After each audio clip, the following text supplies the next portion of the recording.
Sorry, but apparently I had maximum storage. I had to delete some shit real quick, and I don't feel like starting over. So, going to do this in 2 volumes. Back to the show. Next up is a Broken Rules match. Matt Hardy versus Sammy Guevara. I think Sammy Guevara is such a talented, such a promising young wrestler. I really do. This is basically just a last man standing match, and this is definitely a mood killer too. Because early in the match, they're on a scissors lift, and Sammy tackles Matt off a scissors lift, and they crash to a buffet table.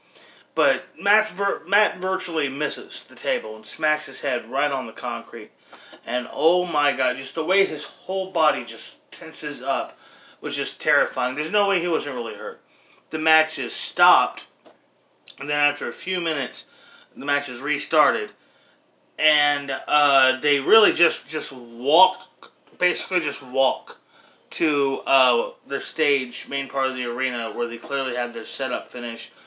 They go, their finished setup, and they go to it. Matt basically climbs up to where he's supposed to be, hits one right hand, Sammy falls, and the match is over. It was scary obvious how hurt Matt Hardy was here, and I'm sure he insisted on finishing the match. And considering, because of the stipulation of the match, kayfabe-wise, his career was on the line, I understand the desire to go through with it, but they should have stopped the match here.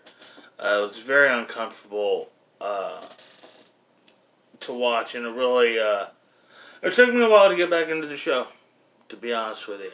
Next up, I just hope Matt's okay. I really do.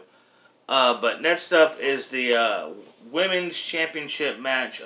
Akira Shida defends against the NWA Women's Champion, Thunder Rosa. This was, it was an okay match, but like I said, I was kind of too worried about Matt Hardy the whole time to really get into it.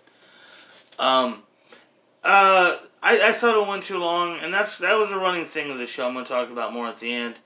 But ultimately, I thought I kind of was rooting for Thunder Rosa. She's the heel, but it's far more charismatic as a character, far more interesting moveset, and better seller. Shida's awesome, valiant babyface style, but it's not a bad match. But I can't lie, I didn't really give a shit. I didn't really give a shit about this one.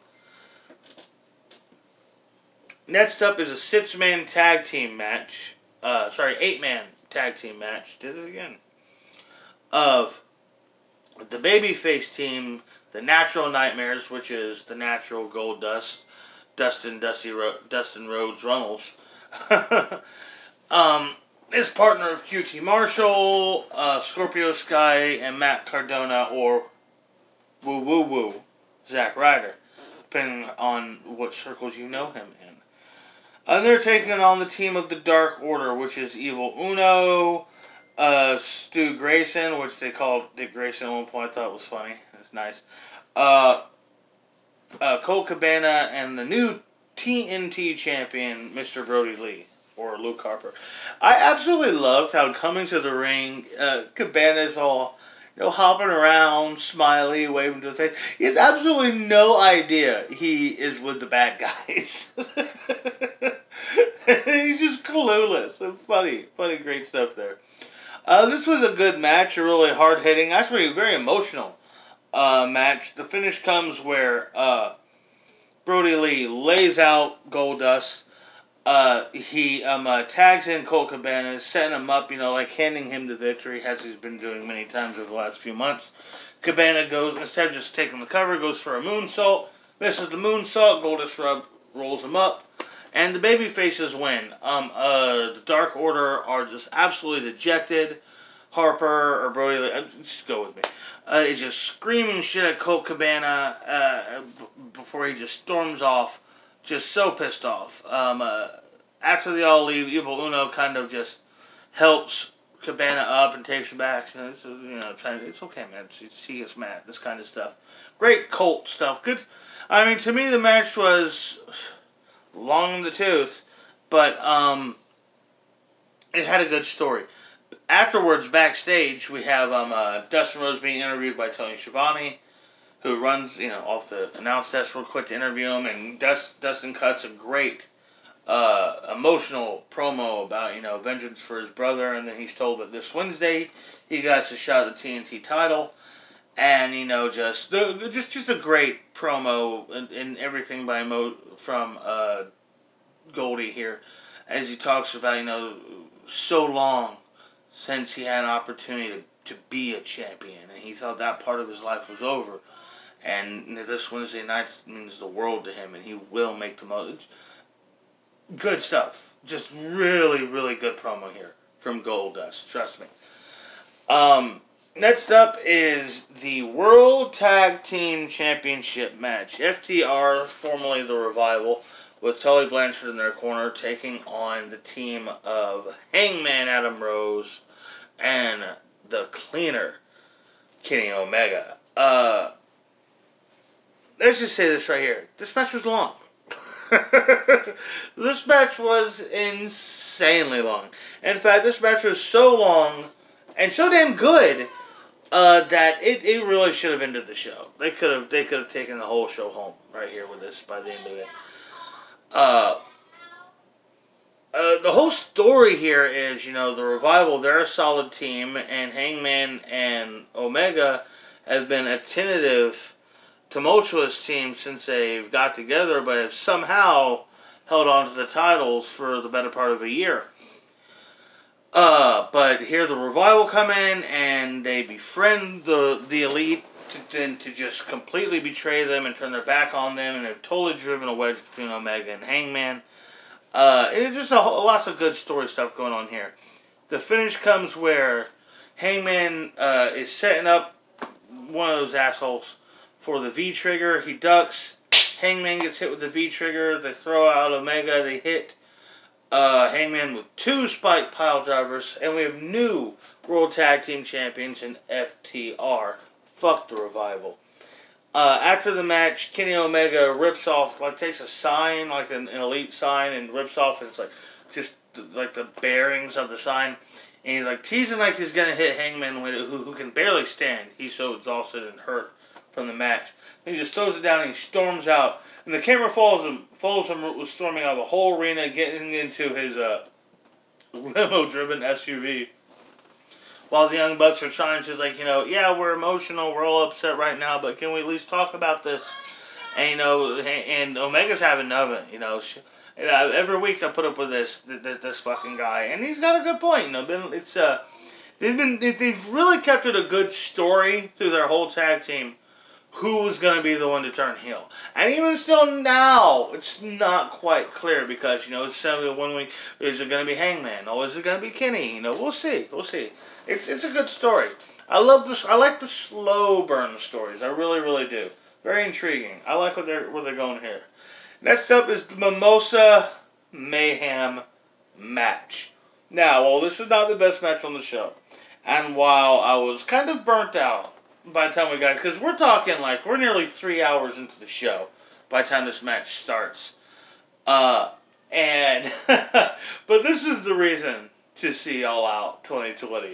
The Mimosa Mayhem. Oh my god. So Chris Jericho and Orange Cassidy have been feuding for the last few months. It has been an incredibly personal comedy rivalry. I mean, Chris Jericho literally busted open Cassidy with a bag of oranges, beating him down with a bag of oranges, Code Red style. Orange drowned the Elite in an orange bath. I mean, it has just been insane going back and forth. They've had 2 matches on TV building up to this match, and this is the rubber match. The stipulation is it's pinfall, submission, or the first man to throw his opponent into this giant vat of mimosa at ringside. There's 80 gallons of mimosa. Yeah, it's a kiddie pool. It's not 80 gallons. They got it propped up on something, height level with a rig to make it look like it's really big and full. But no, it's not that much, I'm sure. I bet it's no deeper than it absolutely needed to be.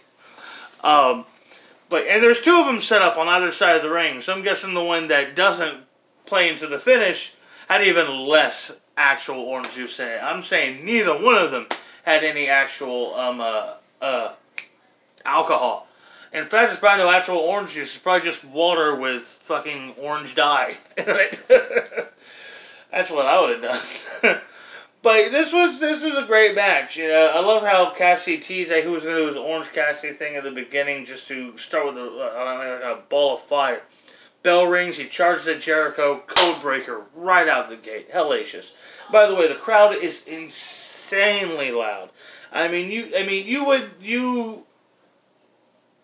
There's only a couple hundred people there. It reminds me of the TNA days, you know, or Ring of Honor's best days. You know, the smallest crowd is so much louder than what you hear at WrestleMania this year. Well, especially WrestleMania this year. But yeah, this was a really fun match. A lot of teases to the orange juice. The finish comes. Jericho gets caught up in the ropes. Cassie hits 2 Superman punches, and Chris Jericho falls into the mimosa. Orange Cassidy wins the rubber match. And you really milk the victory here. And Jericho getting out of the drink. In his celebration, Cassidy's music plays its whole length and then restarts, even. And this main event time. World Heavyweight Championship. Jon Moxley versus Maxwell Jacob Friedman, with Wardlow in his corner. The stipulation for this match is that the paradigm shift, Moxley's finisher, can't be used. It's outlawed, or he'll be disqualified, and the title will automatically go to MJF. MJF, in my opinion, is easily the best heel in all of AEW right now. Maybe the best heel in the fucking industry. I like what he's done. What he did last week with the beatdown was really cool. He needs to pull back a little bit of the comedy and let some more viciousness come through. Because I like my funny heels, but the heels should also be threatening. You know? This was a good match, even though it took me a while, to be fair, to get into it. I actually did not get invested, really, until the blood started flowing, and boy, did Friedman bleed in this. First, he busts himself open. He bleeds, and he bleeds for a while. Then he bleeds for so long that he stopped bleeding, and blood's wiped off, and his face looks dried out. It just looks like he has a weird face paint. And then they start headbutting each other, and that busts him back open, no fucking problem. But the finish comes, and like I said, the whole story to this is Friedman there yet? Is he good enough yet to be a world champion?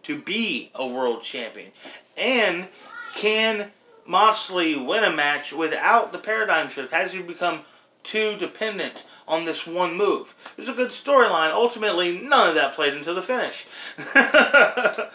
Wardlow calls it a distraction, throws the diamond ring to a championship ring to Friedman. Friedman doesn't catch it, and while he's fiddling around on the floor looking for it, he looks up at Moxley. They make a great finish, though.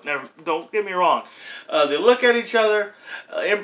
Ambrose looks up at the referee, sees he's distracted. Fuck it, hits the paradigm shift.